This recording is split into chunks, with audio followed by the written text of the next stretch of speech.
Good evening. This is 5 Live on India Today. I am Ankit Tyagi. Well, just straight away take you to our top focus. And of course, it is Pakistan's double speak. They're brazening it out on Hafiz Saeed. So our top focus on 5 Live is, of course, Pakistan, terrorist shamed globally. This is Syed Salahuddin, one of the most wanted men in India. Now he is a globally designated terrorist in the United States. We will take you to our top focus, also get your perspective on this story. Before we do that, a day after Jaish-e-Mohammed chief Syed Salahuddin was designated a global terrorist by the United States, Pakistan has declared open support for him.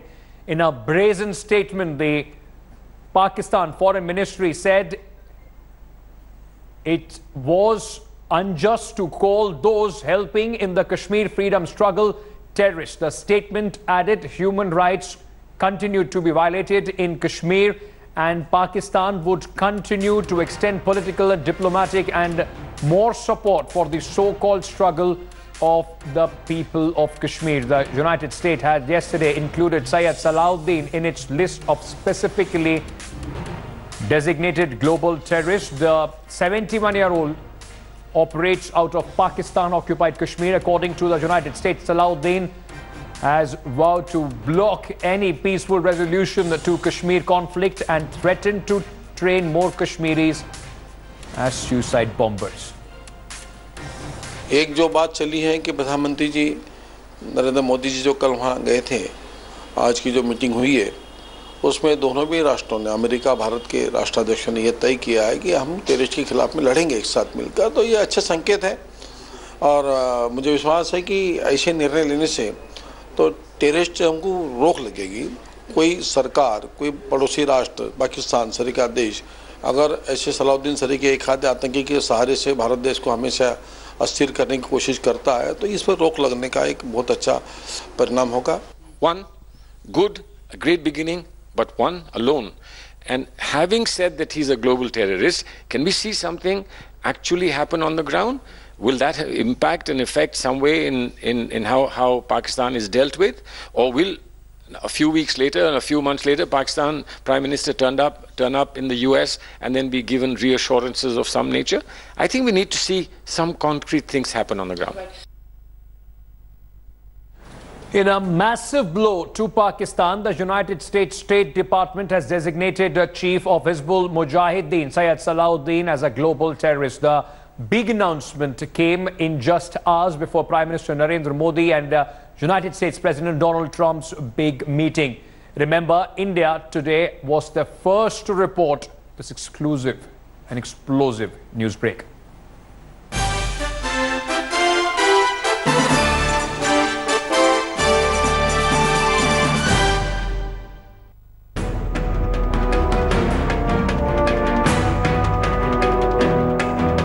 On the day he released a video calling for a protest of Burhan Wani's encounter a year ago, exhorting people to shut down Kashmir. Within 12 hours, this man, Hizbul chief Syed Salahuddin, had been declared a global terrorist by the United States of America. The State Department was unequivocal. He is a terror mastermind. His properties can be seized. He can conduct no business with anyone in America. And most importantly, he and his outfit, the Hizbul Mujahideen, is responsible for fomenting terror in Kashmir. The State Department did the designation of Syed Salahuddin of the Hizbul Mujahideen as a specially designated global terrorist. So I think that was a strong signal. It does vindicate India's longest standing position that cross-border terrorism has been behind the disturbances created in Kashmir.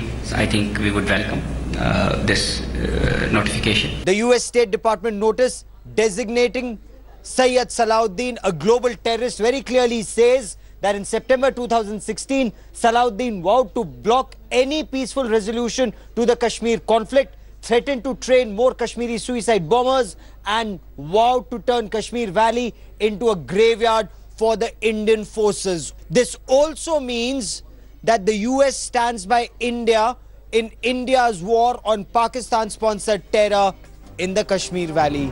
Naturally, this is a huge embarrassment for Pakistan, whose Prime Minister hailed Salahuddin's minion Burhan Wani as a hero and a martyr. Burhan Wani, the young leader murdered by Indian forces, has emerged as a symbol of the latest Kashmiri Intifada, a popular and peaceful freedom movement led by Kashmiris. The Hizbul chief has been spewing venom against India for long now. Just listen in to what he said earlier in an interview. हम अमन के तलाश में नहीं निकले हैं, हम आजादी के तलाश में निकले हैं। हमने अपने अमन को, अपनी इज्जत को, अपनी जान को, अपनी सब चीज को कुर्बान किया है आजादी के हुसूल के लिए। America has named the terror foot soldiers, but what about action against those who shelter and nurture them and use the likes of Syed Salahuddin as instruments of their state policy? When will Pakistan be named the terror state that it is? With Geeta Mohan in Washington, Bureau Report, India Today. But Donald Trump and Prime Minister Modi were unsparing in their attack on the radical Islamic terror. Listen in. आतंकवाद जैसी वैश्विक चुनौतियों से अपने समाजों की सुरक्षा राष्ट्रपति ट्रंप तथा मेरी टॉप मोस्ट प्राथमिकताओं में से एक है, क्योंकि भारत तथा यूनाइटेड स्टेट्स विश्व की दो विशाल डेमोक्रेसीज का साझा सशक्तिकरण हमारा उद्देश्य है। Both our nations have been struck by the evils of terrorism, and we are both determined to destroy terrorist organizations and the radical ideology that drives them. We will destroy radical Islamic terrorism. Our militaries are working every day to enhance cooperation between our military forces, and next month they will join together with the Japanese Navy to take part in the largest maritime exercise ever conducted in the vast Indian Ocean. All right, let me now go across first to my colleague Hamza Amir, who is joining me from Islamabad. We are also being joined by Major General Harsha Kakkar, defense expert. Hamza, coming to you first. Hafiz Saeed, Dawood Ibrahim, Muhammad Azhar, and now Syed Salahuddin. Nothing can be more embarrassing for Pakistan. The people which they have been backing so far as the faces, as the main, their main instruments for terrorism in Kashmir, in the name of freedom struggle in Kashmir, one by one, all of them have been designated as global terrorists. They have come out with a reaction, but now how difficult is it going to be for them internationally to even defend Syed Salahuddin? Well, Ankit, I think, for Pakistan, the best way of countering its denial, and that is exactly what they've been doing. See, Hafiz Saeed has a $10 million bounty on his head, and it's not difficult to find Hafiz Saeed. He's at the house of arrest given by the government itself in Lahore. How difficult can it be to actually find the man with a $10 million bounty? And similar is the case of Syed Salahuddin. Syed Salahuddin has been in Pakistan. He moves around freely. He actually gathers and people around in public gatherings as yes. well. But all of this is something that is, can be easily denied only for the fact that in Pakistan it is being said that any person who is actually fighting for Kashmiri struggle actually, being pushed into as a global terrorist is uncalled for. And Pakistan, on the official grounds, has made it very clear that Pakistan shall continue to extend political, diplomatic, and moral support for the struggle of the Kashmiri people. Yes. In their realization to try to self-determination. Well, that is exactly what their statement said, without even naming Syed Salahuddin. It doesn't even, Pakistan is so weak on its defense that they could not even name Syed Salahuddin in the statement that has come forward from their foreign ministry. Major General Harsha Kakkar, if I can come to you. Now, this is the first step. Of course, nothing can be more embarrassing for any state, for any country, if they're harboring somebody like Osama bin Laden and now Syed Salahuddin. He has been named a global terrorist. Now, We know what could be the result of this. Of course, his assets would be frozen, financial help could be frozen in the United States. Now, what can the government now do from here on to pile more pressure on international community to ensure that this man is now taken out or is arrested and he sees the long arm of justice? You see, this is the first step which has been taken between the two nations. It proves a few major facts which come into play. Firstly, the struggle in Kashmir is not a freedom struggle, it is supported by Pakistan. Yes. Number two, the second point that comes in is that Syed Salahuddin is a terrorist and he is supported by the government of Pakistan. Therefore, considering these two facts together and the statement which both the leaders made together that Pakistan should stop supporting terror or giving its base for supporting of terror groups is now the next step which is going to come forward.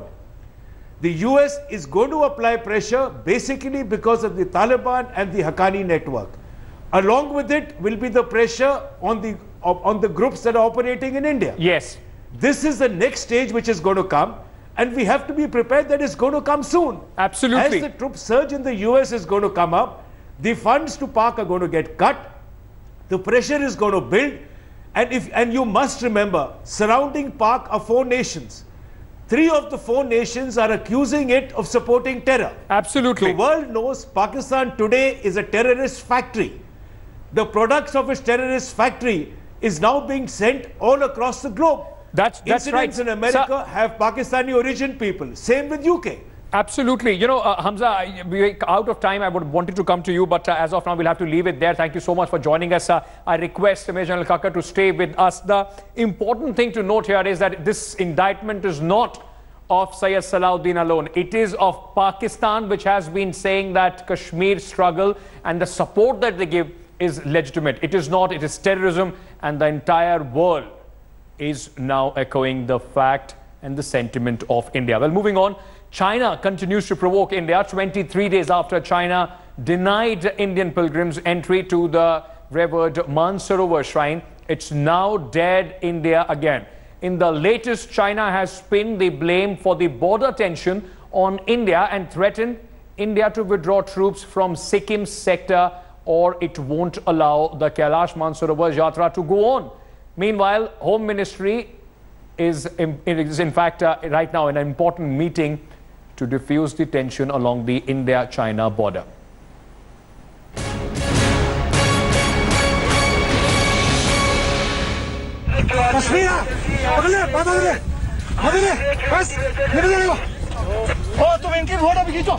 Dragon's fresh border provocation days after an ugly brawl between intruding Red Army personnel and Indian Jawans.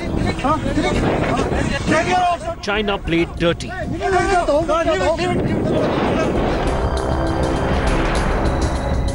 By choking the remote Nathula Pass, denying access to Kailash Mansarovar shrine to Indian pilgrims. There were 2 jathas that were supposed to be taken here at the Nathula border. One jatha did arrive at this border area, but when they tried speaking to the Chinese authorities, the liaisoning officer, there was no response from the Chinese authorities, following which the jatha had to head back to Gangtok. Matters came to a head after China opened the Sikkim front. Its personnel were caught on camera jostling with Indian troops, sometime in second week of June across the ILAC in Sikkim.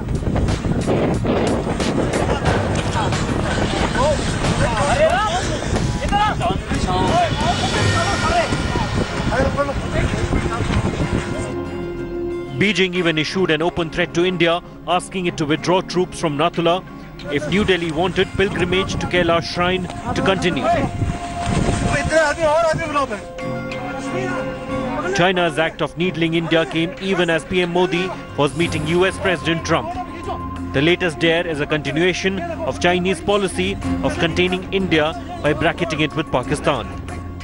ठीक तो नहीं लगता है कि बरसों से यहाँ पर मानस सरोवर की यात्रा हिंदू भाविक वहाँ जाते हैं, श्रद्धालु जाते हैं, रोक तो लगी नहीं थी।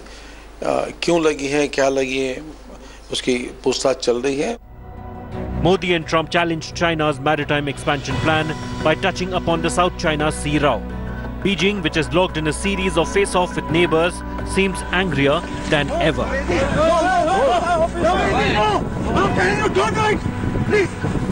With Anand Krishnan and Indrajit Kundu in Nathula, Bureau Report, India Today.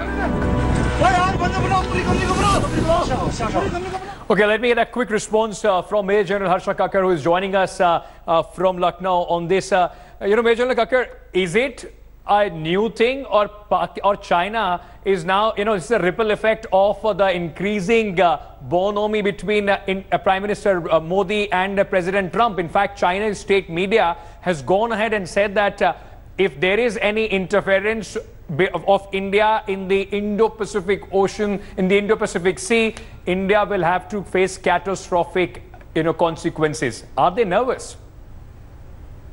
You see, there are 2-3 things before. I don't want to get mixed up between what is happening on the border and what is happening on the strategic front. Now, China is aware that India is very clear on its role in the Indian Ocean. Okay. India is very clear on the laws of the sea, because a large part of our goods and our trade goes through the South China Sea. At the same time, we are not keen to escalate along the border. Now, if you take the Indo-China border, the whole area, there are specific areas where there is a massive dispute. Whether it is the Barahoti Ball, there are some points in Ladakh, there are some points in Sikkim, Fishbowl 1, Fishbowl 2, there are various places. Okay. Now, the question is on the perception of the territory.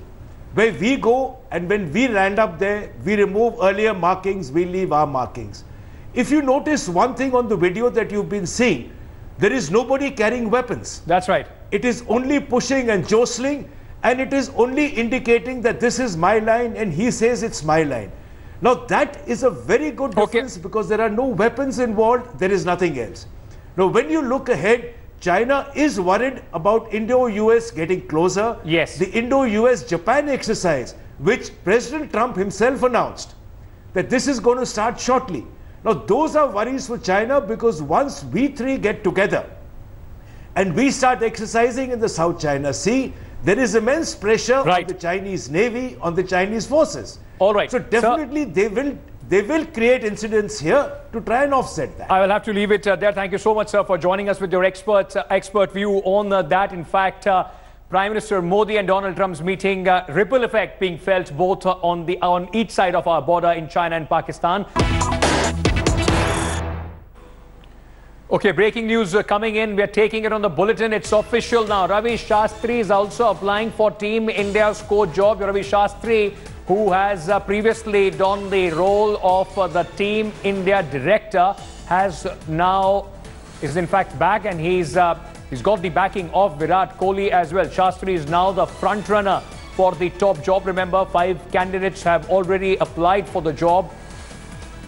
Ravi Shastri now joins Virendra Sehwag, Tom Moody, Mahila Jayawardene as well in the race to become the coach for Team India. 9 July is the deadline for the application in this case. Very quickly, let me cut across to my colleague, editor of sports, Vikrant Gupta on this. Vikrant, Ravi Shastri seems to be the choice for Virat Kohli as well. Both of them had a very good working relationship. Does that mean it's a done deal now? It can't be, Ankit, because remember, he was rejected by the Cricket Advisory Committee last year. And if you recall, whatever happened between him and Saurav Ganguly thereafter, I don't think the Cricket Advisory Committee is going to go back to him with their eyes closed. Yes, he's Ravi Shastri, he's Virat Kohli's choice. He will obviously have the backing of the BCCI. But then if the Cricket Advisory Committee is going to endorse him without their own reservations, then that would mean that the committee has been sold a dummy. All right, welcome back. Shocking elitism coming in from the national capital. In fact, a Kasi woman dressed in the traditional Kasi attire was allegedly evicted from the Delhi Golf Club because her dress, and wait for this, resembled that of a maid. That is exactly what they said. Now, Delhi Golf Club has issued an apology to the host who invited the woman and her employer and said the matter could have been handled better. And disciplinary action will now be taken against those who evicted her. But Thailand's employer, Dr. Nivedita, has now denied receiving any apology from the golf club. And in Alingdo, governors, along with her employer, Dr. Nivedita, were invited to the Delhi Golf Club for lunch by a long-standing member of the club. Thailand has alleged they were sitting for lunch when two members of the club staff approached them and said she could not sit there because her dress looked like of a domestic maid. This is in accordance with the club guidelines, which suggest domestic employees are not permitted in the clubhouse, lounges, annexes, golf course areas of the club.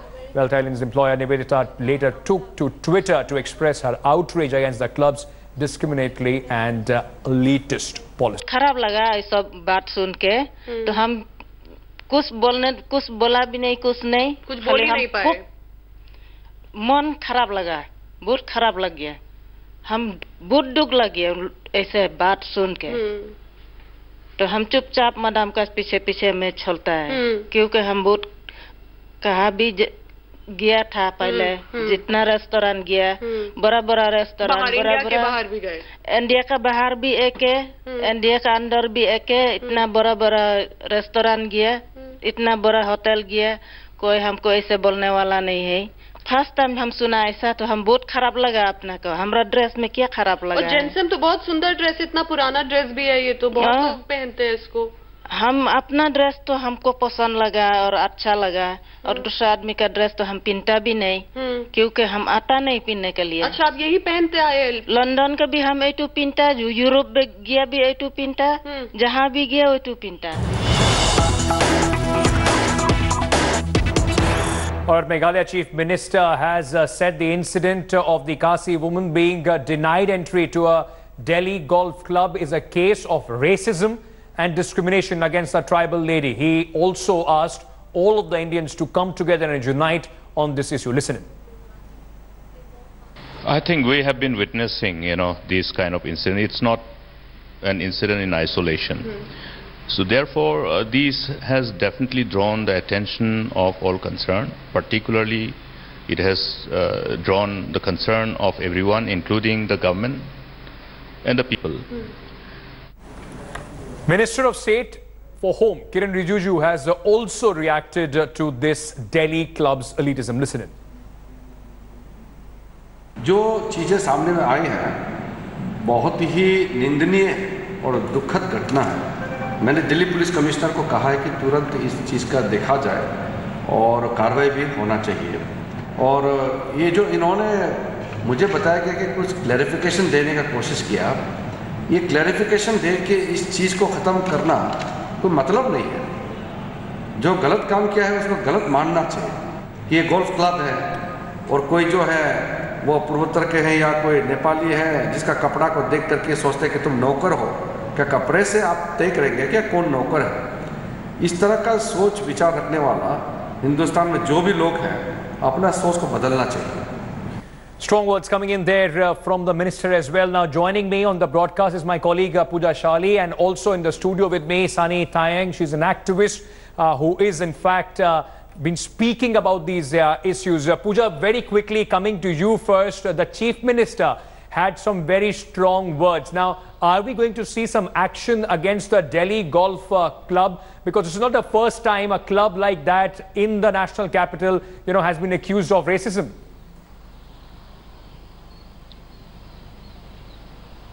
Well, that is right. The club has faced, and many clubs like this has faced these allegations earlier, but the club has come out very strongly against it, refuting allegations, also apologizing to the member. Meghalaya Chief Minister Mukul Sangma, speaking to India Today, has said this is the time that all Indians have to come together. This will only help in integration if other Indians as well support women like these, support government attempts.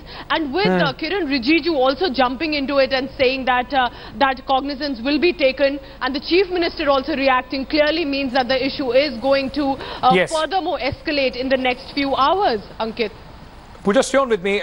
Sunny, you've been, this is not possibly the first case that you have seen of this sort of a racism against a northeastern woman. But what baffles, most people is that these clubs still work as if they are independent countries in themselves. I mean, they work against possibly even the rules of the constitution. How do you see this, and what sort of an action would you, expect in a case like this? For me, this kind of action is extremely demeaning and hurtful for the sentiments of the entire Northeast community in Delhi and all the Northeastern people as a whole in the Northeastern parts of India. I condemn this act because this is the violation, direct violation of our basic constitutional right, and we are deeply hurt, and we want a mere apology, a farce apology will not do. We want some concrete actions to be taken against the authority, because so far, I have been in Delhi for a very long time, and I have experienced that there is, I won't say, if I say xenophobia will be a very strong word, but it is a subtle xenophobia is there against us, because I have seen people discriminating us just by our looks. And if you go and see on the guidelines of the attires you have to wear in the golf club, I have seen on the website that it says for ladies that there is no restrictions. There is no restrictions on national costume, no national dress. So what exactly is a national dress? So are we not Indian enough to be our dress to be considered as the national dress? Do you think that there needs to be, apart from of course some action, there needs to also this brings out the need for some sort of an integration, sort of a program for the culture of Northeast, so that the people from the mainland, especially from north of India, they do understand exactly what is the national dress, how these people from Northeast do dress up, because otherwise a lot of people will feign ignorance that we didn't know. Isn't that? I mean, that will be some sort of an excuse that they will try and take. Exactly. So people have been denying that they were not like the basic excuse people give here is that people are the people from not from the elite class but from the middle class people generally give excuse that people are ignorant, they are basically uneducated, they are not literate enough to know about the northeast of India. So whom should we blame this for? So I think it's time that the government should also start some sort of specific program, so that there is a lot more knowledge about the culture, about the eating habits, about the way of life of Northeast, because this can't go on. You can't discriminate people of your own country out of ignorance. That is absolutely unacceptable. And also, I would very quickly, before we slip into a very short break, right to equality is a fundamental right given by the Indian Constitution. These clubs cannot discriminate on on the basis of whatever rules they make. Their rules have to be within the Constitution of this country. Thank you so much, Sunny, for joining us here on the broadcast. Well, now going to Bengaluru, the pub city may just lose its mojo. Well, there is hardly a pub hopper in the country who is unfamiliar with the names MG Road, Church Road or Brigade Road. In fact, believe it or not, these watering holes are set to go dry soon. 340 pubs and 19-star hotels located around these areas have been told to go dry. But naturally, people are aghast, disappointed and sad by the move. Places like MG Road and others, these are hotspot places where alcohol, liquor, people come here to party or like spend some good time. But if you stop alcohol here, it will be really difficult for the people and also for the restaurants, because they thrive on alcohol. Because people don't really come here to eat food. They can go to other places, but they come here because of the thriving party scene here, which is why I think it's absolutely wrong on the government's part. A lot of confusion here right now, and I'll say that it's a lack of government this thing. They should have done rectified for past 10-15 years before. But why did this happen? It's the outcome of the Supreme Court ban on any alcohol being sold 500 meters from the National Highway. Now, turns out these party capitals in Bengaluru fall within that category. After the order, a formal notice has been issued by the Excise Department.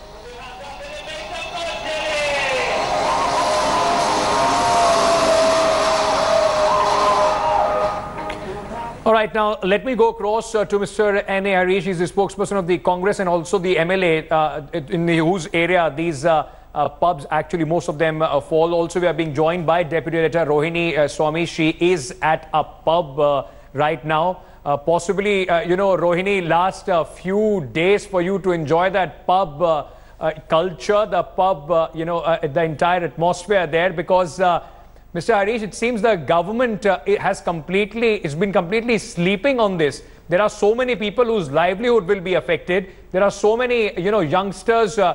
Bengaluru was known as the pub hopping city. I've been there many times, and every visit is not complete without going to these places. It's such a fun place. We seem to be having some problem there with the audio of Mr. Harish. We'll just rectify that. Rohini, if I can come to you before we get Mr. Harish back. How are the people reacting to this? The pub owners, and the young crowd and the people of Bangalore. It's been part of their culture. Now we suddenly see that the government, which possibly should have woken up earlier, should have, like in any other state, have been, trying various methods to go around this rule. Now they are going to hamper not only livelihoods, but also the lifestyle of the people. Well, Ankit, it's now become a painful part of Bangalore's pub life that you actually need to see whether you're getting such kind of small shockwaves every time, for the simple reason, earlier we saw how Bangalore had a problem with the 11 p.m. deadline. Then they came up with an order saying that you cannot dance wherever liquor is being served, and now this. But this is a Supreme Court order. It is going to be honored. It's not that people will not honor it. 500 meters within the highways, that is where all liquor shops or places serving liquor have to be shut down. But the interesting part, places like MG Road, Church Street, Brigade Road, these are part of the central business district. And they are extended from the national highway, but they are part of the city roads. I'm joined here by Mr. Ashish Kothare. Now, let me tell you something that, Ashish, you have been running several pubs. You own several pubs yourself. You're a representative of the NRAI. But right now, how does it feel? We're going to, come June 30th, and 300 pubs going to shut down completely? Well, it's a sad day for Bangalore, first of all, purely because we are known as the pub city. Secondly, we have been trying to push foreign investors into Karnataka. And if this is going to be the situation, I'm sure there's going to be lots of ramification, for this particular reason. Apart from all this, just imagine the number of people who will be displaced. I'm talking of the workers who work in these places. We are talking of a minimum average of 30 people to an outlet, and we're talking of 300 outlets. What is the kind of losses you're going to be facing? The losses to the management is one issue, but what about the losses to the people who deserve employment, who not only are looking after themselves, but they are looking at extended families. So it's in a bigger picture. I think this is not great for Bangalore at all, and especially in areas where, first of all, trucks are not allowed. So if trucks are not allowed, how can you call this a highway? If it's a one-way street, how can you call it a highway? Just MG Road. These are very valid questions, Rohini. Just stay on with me, and of course we'll put these questions to Mr. Harish. Let me also ask you one thing. Harish as well. He's back with us, in fact, on the broadcast. Mr. Harish, in fact, one of the pub owners and the representative of the industry have been saying that it's a very unfortunate time. Not only there will be loss of livelihood, but you are killing the culture of Bangalore. I mean, how can these roads where it's one way, where trucks do not ply, how can they still be national highways? Why couldn't the government, why couldn't the political class find a system to rectify this in time? No, I think somewhere there is some communication gap. Now the government is also serious about this. And the basic thing is, whoever are talking about this national highway, MG Road, Brigade Road, all these roads have no connectivity with national highway at all. And the national highways connecting to Bangalore city, all the national highways have got bypass. No, but what's the confusion, sir? Sorry, I'm sorry I'm interrupting you, but what's the confusion? Because there is a clear notice. My colleague Rohini has a copy of that notice as well. I mean, there's a clear notice that on June 30th, all these, 300 pubs will have to be shut down. No, see, now once the Supreme Court has given an order, I think on that this excise department is working on. Now, see, these national highways, these were when was this? Which drawing are they taking to look into these national highways? It is just a common sense we need to understand. Once a bypass is done, the national highway is connected from bypass again. Okay. It doesn't come into the city. So how do you call these roads as national highways? No, but we don't understand why is this confusion. Rohini, very quickly coming to you. I'm completely out of time. Just last 30 seconds. Is there a possibility of a resolution? Are the representatives of the pubs and the owners, are they hopeful that there would be some sort of a resolution? Okay, we lost, Rohini there, but of course, last 3 days, till the time the government of Karnataka can still act and sort out this issue, many people are going to lose their jobs, and of course, Bengaluru's pride, their nightlife is also going to be affected in a massive way. With that, we are slipping into a very short break. On the other side is our GST town hall with Union Minister Piyush Goyal. He'll be live with Managing Editor Rahul Kamal. Stay tuned. It's coming up after the break.